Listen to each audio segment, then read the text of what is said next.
Halo semuanya guys, kembali lagi sama gue Aldo di Detektif Aldo. Dan kali ini gue datang lagi dengan salah satu kasus yang sangat-sangat tragic sekali, yang dampaknya itu masih terasa sampai detik ini, 10 tahun setelah kejadiannya. Ini adalah kejadian Deepwater Horizon, sebuah anjungan minyak yang meledak tiba-tiba pada tahun 2010. Dan minyaknya semua tumpah, jutaan barel ada di lautan gitu ya, di lepas pantai.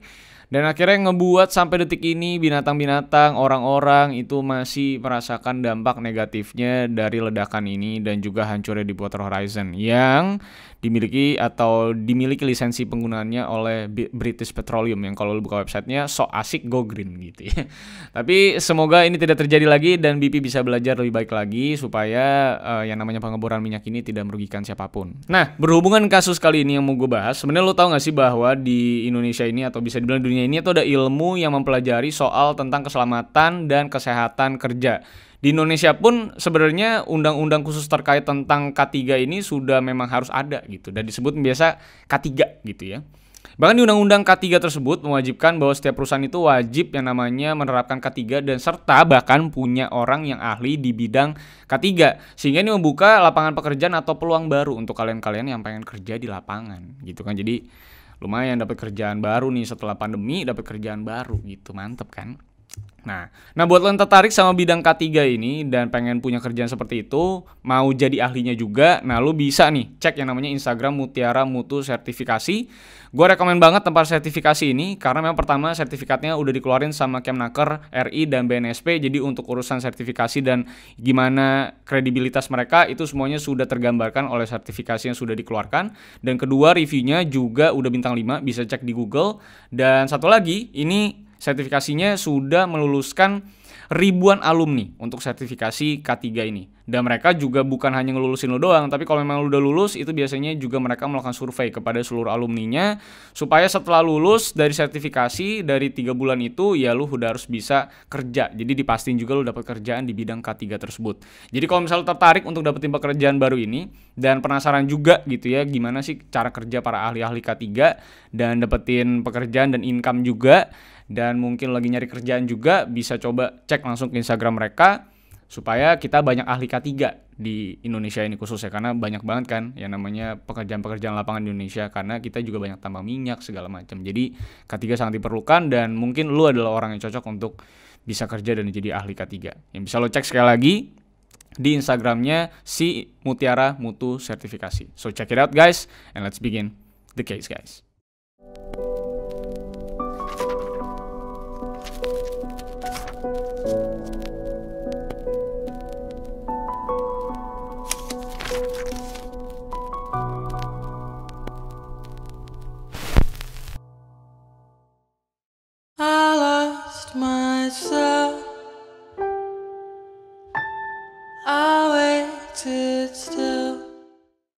Oke, mari kita mulai kasus perkilang minyakan ini ya.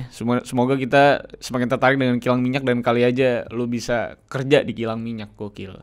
Ini adalah salah satu tragedi yang paling besar ya, yang bisa dibilang yang terjadi di Amerika soal perminyakan, atau di mana minyak itu tumpah ya ke laut ya. Ini adalah Deepwater Horizon. Jadi ini adalah nama dari sebuah anjungan minyak atau drilling rig yang beroperasi pada tahun 2001 di Teluk Meksiko. Anjungan minyak ini dibuat pada tahun 2000 di Korea Selatan oleh Hyundai Heavy Industries. Menurut ensiklopedianya Britannica, Deepwater Horizon ini akhirnya dimiliki dan dioperasikan oleh Transocean, sebuah perusahaan pengeboran minyak lepas pantai atau offshore ya. Nah, dengan kepemilikan ini, Transocean akhirnya juga menyewakan drilling rig ini kepada British Petroleum atau bisa disebut dengan BP biasanya, di bawah kontrak jangka panjang hingga bulan September tahun 2013. Pada saat itu dengan biaya sekitar 365 juta US dollar untuk yang namanya pembangunannya dan penggunaan dan segala macam. Deepwater Horizon disewakan kepada BP dengan tarif 502.000 dolar per hari. Banyak juga tuh duit. Ngeri juga. Nah, Deepwater Horizon ini memiliki kapasitas kedalaman pengeboran minyak itu sebenarnya hanya sekitar 30.000 kaki. Dan memang jika lebih dari itu, biasanya kalau lu cek itu direkomendasikan, itu kalau lebih dari itu biasanya lebih berbahaya untuk alam dan keselamatan juga biasanya. Jadi resikonya semakin tinggi. Nah, Deepwater Horizon ini bekerja pada sumur-sumur di ladang minyak Atlantik atau yang biasa disebut dengan Atlantic Oil Field, yang adalah ladang minyak terbesar ketiga di Teluk Meksiko. atau Mexico. Dan pada tahun 2007, Deepwater Horizon dinobatkan sebagai salah satu anjungan yang paling besar dan juga paling kuat di dunia karena terkenal dapat menemukan banyak sekali sumber daya minyak di sana. Dan pada tahun 2009, Deepwater Horizon menemukan minyak di ladang minyak Tiber, yang adalah ladang minyak lepas pantai laut dalam yang terletak di Blok Kitley Canyon 102 dari sektor Amerika Serikat di Teluknya Meksiko. Jadi memang Teluknya Meksiko, cuman teritorinya teritori Amerika sektornya. Nah, si BP nih, si British Petroleum ini memperkirakan minyak di Tiber ini mengandung antara 4 sampai 6 miliar barel setara minyak gitu ya. Jadi banyak banget. Dan ternyata kedalaman untuk menggapai minyaknya ini mencapai 35.055 kaki atau setara dengan tinggi gunung tertinggi di dunia, yaitu Gunung Everest. Jadi sangat dalam. Lalu pada tanggal 20 April 2010 pada tepatnya jam 9.56 malam waktu setempat gitu ya, setelah mereka sudah menggali ini gitu ya, sebuah ledakan dan kebakaran itu tiba-tiba terjadi di atas anjungan pengeboran minyak Deepwater Horizon ini yang berada di Teluk Meksiko, sekitar 50 mil di lepas pantai Louisiana, Amerika Serikat. Bencana tersebut dimulai ketika gelombang gas alam dari sumur itu menembakkan pipa yang naik ke platform anjungan pengeboran, dan sepertinya namanya juga gas dan segala macam itu, jadi langsung mencari sumber api itu. Dan memang cepat banget menyebar sehingga menyebabkan ledakan dan api yang sangat besar. Dan ternyata minyak itu memang sudah naik dari yang namanya BOP alias Blowout Preventer ini pada pukul 8 malam dan ternyata tidak berhasil terdeteksi oleh kru di dalamnya. Sehingga minyak itu dapat naik ke atas lalu meledak ya, karena juga gas dan segala macamnya yang akhirnya ngebuat jam 9.56 malam itu langsung terjadi ledakan yang begitu besar.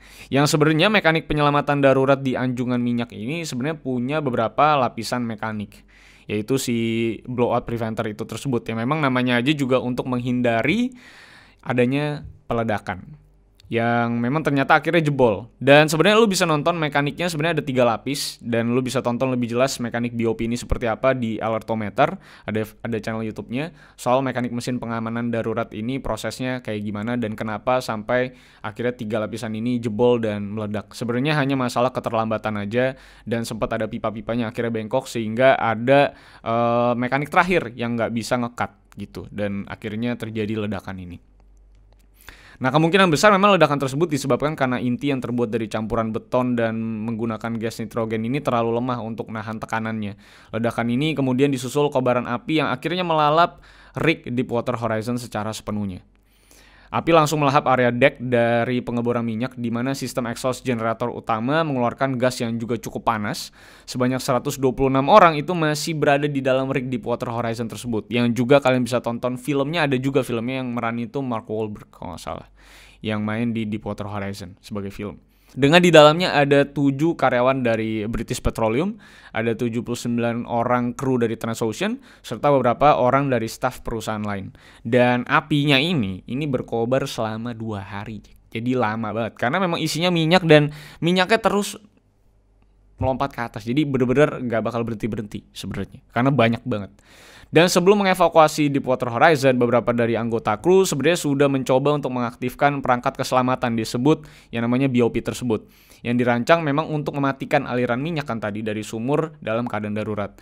Akan tetapi memang semua usaha tersebut gagal dan aliran minyak tidak bisa dimatikan. Ya adalah sebuah mekanik di mana ada yang namanya titik kuning dan titik birunya yang akhirnya katanya sih baterainya tuh entah kenapa membuat putarannya menjadi terbalik dan sehingga membuat mekaniknya jadi nggak bekerja secara sempurna gitu. Tapi sekali lagi kalau lu mau nonton lebih detailnya kenapa bisa terjadi ledakan terbesar hampir di Amerika gitu ya, dan ini adalah sebuah tragedi yang paling besar yang terjadi, bahkan salah satu yang terbesar di Amerika, lu bisa nonton di Alertometer untuk melihat bagaimana mekaniknya benar-benar ini mesin bisa gagal.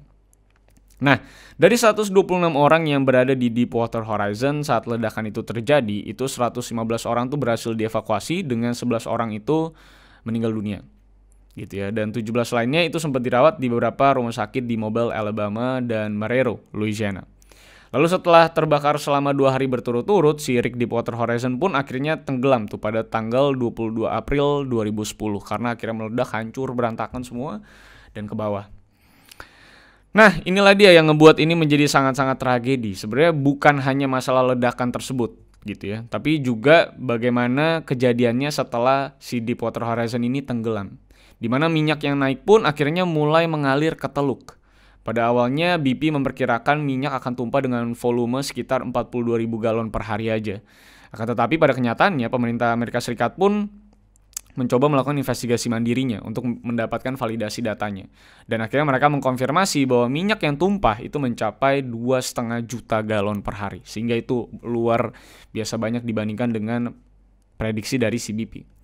Jadi butuh setidaknya 10 cara untuk menutup kebocoran dari sumur minyak tersebut. Setelah beberapa cara tersebut akhirnya dilakukan, dua rig lain juga melakukan yang namanya pemboran 2 sumur secara bersamaan untuk mencegah aliran sumur yang bocor tersebut. Sehingga kalau bisa alirannya nggak terlalu banyak ke satu sumur doang. Nah, melalui sumur-sumur batuan inilah semen itu dituangkan untuk bisa menutup sumur tersebut pada tanggal 19 September 2010. Dan dalam 1 bulan itu banyak banget ya yang tumpah ke Teluk Meksiko, itu jutaan galon ya, yang akhirnya tumpah ke Teluk Meksiko dan meracuni gitu ya. Walaupun sumur minyak sudah permanen dapat ditutup gitu ya, tapi lebih dari 200 juta galon yang minyak mentah itu telah dilepaskan ke teluk, dan akhirnya lu bisa lihat di foto-foto itu menyelimuti garis pantai yang membentang dari Texas ke Florida. Jadi efek sampingnya sangat-sangat parah. Sebagian minyak itu mengapung ke permukaan dan membentuk lapisan minyak, dan sebagian minyak lainnya itu tersuspensi di dalam air dan akhirnya menciptakan gumpalan minyak, dan beberapa lainnya itu ditenggarai sama para beberapa analis atau researcher, katanya juga jatuh ke dasar laut yang akhirnya membuat kadar oksigen di bawah itu jadi terhambat dan tersumbat, yang akhirnya ngebuat tentunya terumbu karang dan makhluk hidup mati di bawah laut. Dan foto-fotonya bisa lo lihat banget ya, bahwa binatang-binatang banyak banget kayak pelican bird itu banyak banget yang mukanya, badannya semua udah kayak lagi ngolesin minyak gitu ya. Jadi memang banyak banget binatang-binatang, ikan-ikan juga pada mati semua. Jadi memang efek sampingnya bukan masalah perusahaannya rugi segitu banyaknya, itu sih urusan dia ya, kita nggak peduli juga gitu kan. Tapi yang menjadi parahnya dan tragedinya adalah efek samping dari ledakan dan hancurnya Deepwater Horizon ini ke laut. Karena akhirnya membuat banyak orang sekali rugi, dan tentunya yang paling parah adalah hewan-hewan dan makhluk hidup yang ada di dalam laut, yang tentunya akan mengganggu ekosistem yang nantinya akan berimbas kepada manusia secara jangka panjang. Nah, salah satu cara yang sering memang digunakan untuk mengatasi tumpahan minyak adalah dispersan, yaitu menggunakan bahan kimia untuk mengurai minyak ini agar bisa lebih mudah larut oleh air, karena kan minyak itu sama air nggak bisa nyatu.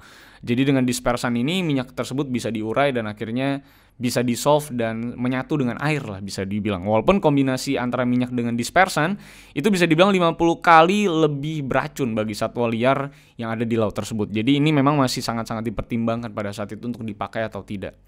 Nah, menurut National Oceanic and Atmospheric Administration, skimmer juga digunakan. Jadi kalau lu yang tahu aquascape atau main akuarium, kita tahu banget kalau kita punya yang namanya surface skimmer untuk nangkep semua minyak hasil dari yang namanya operasi atau bisa dibilang sebuah proses mekanisme dari bawah laut lah ya, dari makhluk-makhluk hidup kan ngeluarin minyak. Nah, kali ini minyaknya bukan datang dari situ, yang biasanya juga bisa dipecah dengan ombak gitu kan.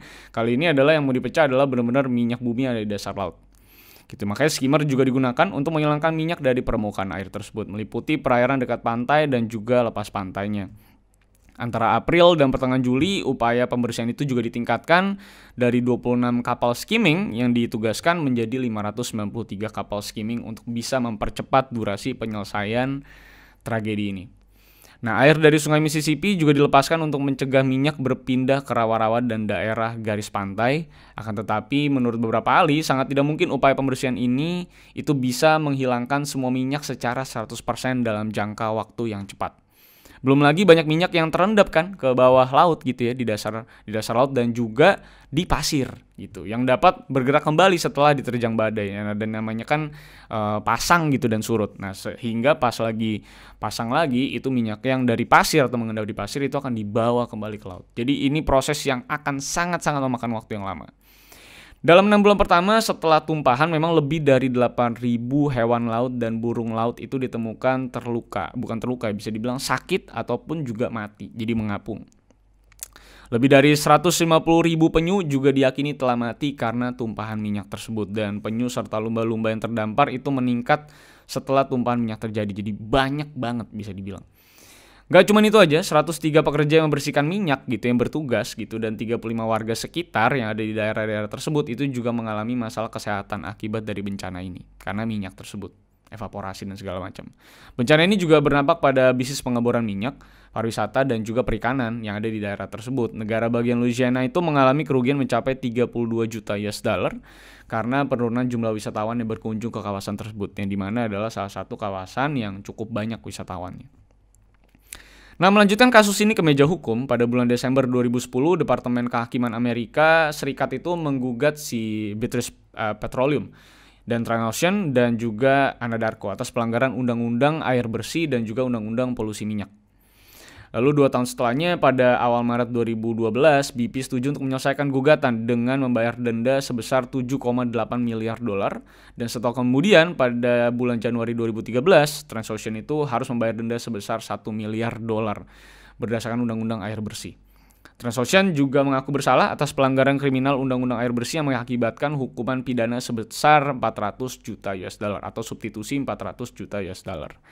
Dan setelah dilakukan investigasi lebih lanjut, diketahui lah bahwa BP atau British Petroleum ini berusaha untuk menyembunyikan bukti kalau mereka sebenarnya tahu kebocoran tersebut akan terjadi dengan ngebor lebih dari 30.000 kaki.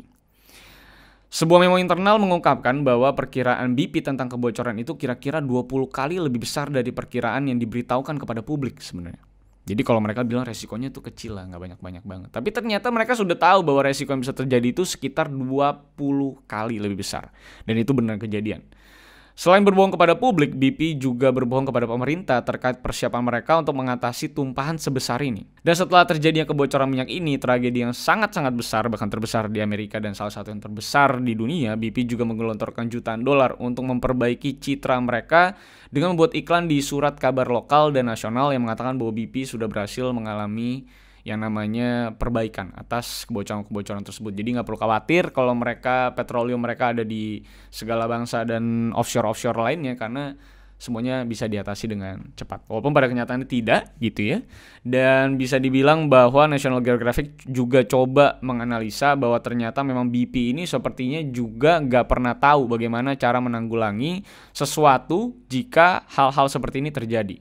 Jadi sebenarnya BP itu nggak punya yang namanya standar untuk penyelamatan jika hal-hal negatif ini bisa terjadi di anjungan minyak mereka. Sehingga membuat banyak sekali hal-hal buruk yang terjadi di lingkungan sekitar Deepwater Horizon.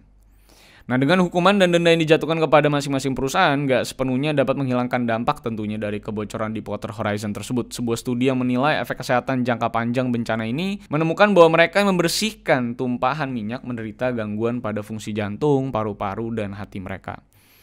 Karena sangat-sangat berbahaya gitu sebenarnya. Gejala itu juga muncul setidaknya 7 tahun setelah terjadi tumpahan minyak tersebut. Lalu setelah 10 tahun berlalu, banyak orang yang mengira bahwa dampak dari kebocoran rig Deepwater Horizon ini sudah habis tak tersisa gitu ya. Akan tetapi masih banyak populasi hewan dan manusia di daerah tersebut yang memang sebenarnya itu masih berjuang melawan efek tumpahan minyak British Petroleum. Yang kalau lu buka websitenya British Petroleum ini, citranya tuh sangat-sangat go green gitu. Sangat-sangat rig minyak yang sangat-sangat healthy untuk lingkungan gitu. Padahal mereka belum menyelesaikan ini dengan sepenuhnya. Komunitas nelayan di Meksiko pun terus merasakan dampak dari populasi ikan yang hancur dan belum menerima sepeser uang pun sebagai kompensasi dari hilangnya mata pencaharian mereka. Lalu bahan kimia yang digunakan untuk membersihkan minyak justru malah mematikan berbagai tumbuhan di sekitarnya dan juga terumbu karang yang mengakibatkan akhirnya erosi tanah dan menyebabkan lebih banyak bencana banjir karena Deepwater Horizon ini. Lebih gilanya lagi, dalam beberapa hari setelah larangan untuk mengebor selama setahunnya dicabut, BP itu ternyata memenangkan 24 kontrak tender minyak dari Amerika Serikat pada tahun 2014. Politics of politics. Dan bertepatan dengan hal tersebut, sebuah wawancara muncul dari Mike Williams, kepala teknisi elektronik Deepwater Horizon pada saat itu yang mengaku masih mengalami trauma bahkan setelah bertahun-tahun kejadian tersebut berlalu. Karena bisa dibilang Mike itu mencari gitu 11 orang yang hilang gitu yang dinyatakan tewas di rig Deepwater Horizon dan nggak bisa nemuin. Bahkan dia bisa trauma dengan hanya mendengar helikopter.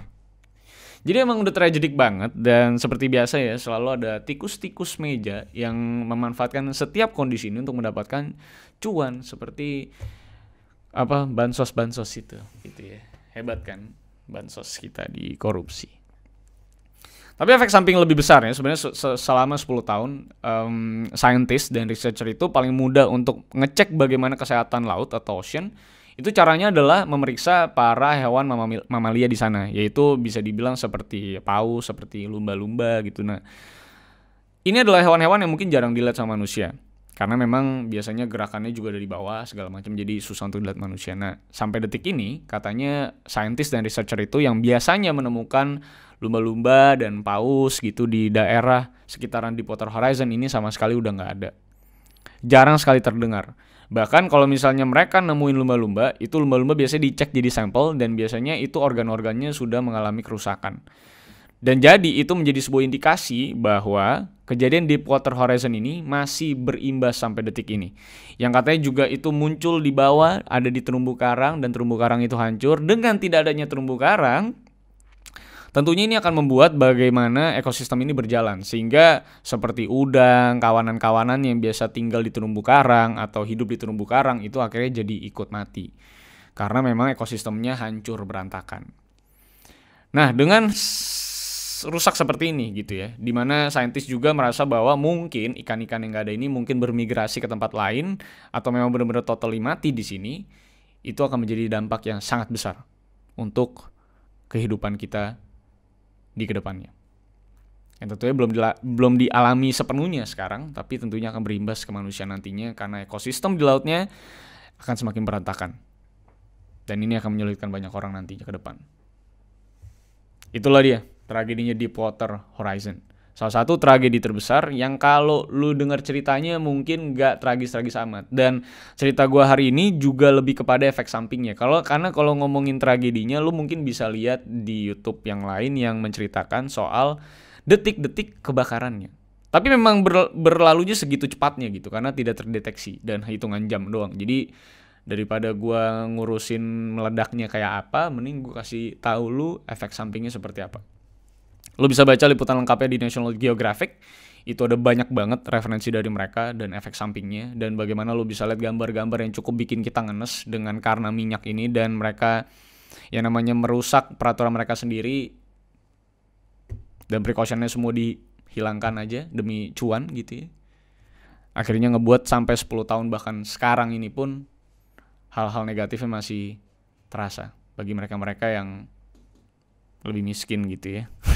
Karena mata pencarian gitu, apalagi di Meksiko gitu kan, banyak banget orang susah gitu ya. Makanya banyak yang jadi kartel gitu gara-gara susah gitu hidup. Jadi itu dia, kalau misalnya kalian suka dengan kasus kali ini, mencoba mendapatkan hikmahnya ya. Kalau misalnya mau dapetin duit itu juga nggak gitu-gitu banget gitu ya. Jangan bikin orang susah lah gitu kalau mau dapetin duit gitu ya. Biar kita tuh bisa kerja yang sesuai dengan halal gitu. Itu aja. Kalau misalkan suka dengan video kali ini silahkan like, share, dan subscribe. Follow gue di @rivaldosantosa, gue di Twitter dan di Instagram. Kalian bisa DM gue yang menarik. So see you on the next case guys. I lost myself. I waited still for a glimmer to arrive.